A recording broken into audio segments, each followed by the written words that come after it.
Attention all anime fans. Are you tired of one-dimensional villains who just seem to exist for the hero to defeat? Do you crave complex and well-developed characters who drive the plot further and leave a lasting impression on the story? Well, then you are in the right place, because today we are going to look into the psychology behind antagonists and see what makes certain anime villains. Perfect. First things first, what is an anime villain? Well, they're the bad guys.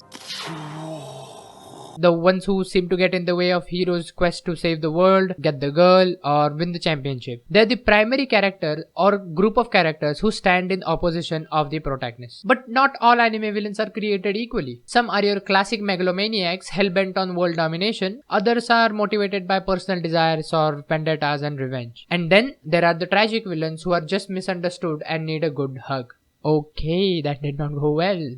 But what makes a perfect anime villain? In my opinion, the best villains are the ones that make us think. The ones who are complex and well developed with their own motivations and desires. Oftentimes, the villains are portrayed as these one-dimensional beings which are the obstacles that the hero has to face. This is a very black and white way of thinking. Even though there are many examples of these villains which are also enjoyable, but most of the times they are equally forgettable. But when the villains have a complex inner life and motivations that allow the audience to understand and even sympathize with them, even if they don't agree with the actions, that's when you create true conflict, not just within the story but within the minds of the viewers, which leads to the second part of what makes a villain great, the conclusion of their story. If it is any typical villain like I talked about, oftentimes the resolution is, well, death, which is again predictable and boring. But when you conclude the character arc for a complex villain, whether they are defeated or they redeem themselves, there are two things that happen. One, you satisfy the viewer by justifying their decision to support the protagonist even throughout the conflict, where, well, sometimes you are forced to doubt even our heroes because that's just how convincing good villains are. And second, you also exploit the sympathy that the viewers feel towards the villains by setting them for a redemption arc. But even after all of this, I still think there's something else that a villain needs. Something even more that separates these great villains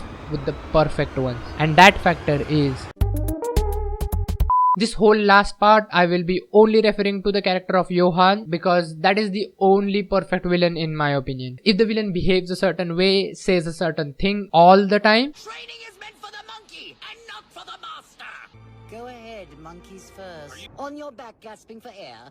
Quite undignified for the god of monkeys. It forms an anticipation tolerance, which, well, just leads to repetition. But if the antagonist is mysterious, ambiguous, and leaves a lot to be desired, then you're not playing against the tolerance but with it. Let me explain. Whenever Johan is on the screen, you are glued to the screen and the chair, only because you simply don't know what's about to happen. We are given so little information about Johan that everything he does is a revelation of some sort, which is what builds this atmosphere of constant pressure. The idea of predictability is thrown out the window the second Johan shows up. And this, in my opinion, is what a perfect villain is. Throughout the series of Monster, it is Johan who is in control. It is him who is dictating the pace, and Tenma is the one who has to react to everything. This unpredictability coming from the villain on top of the complex inner storylines and then the spectacular conclusion to the story arc, that is what makes an anime villain perfect.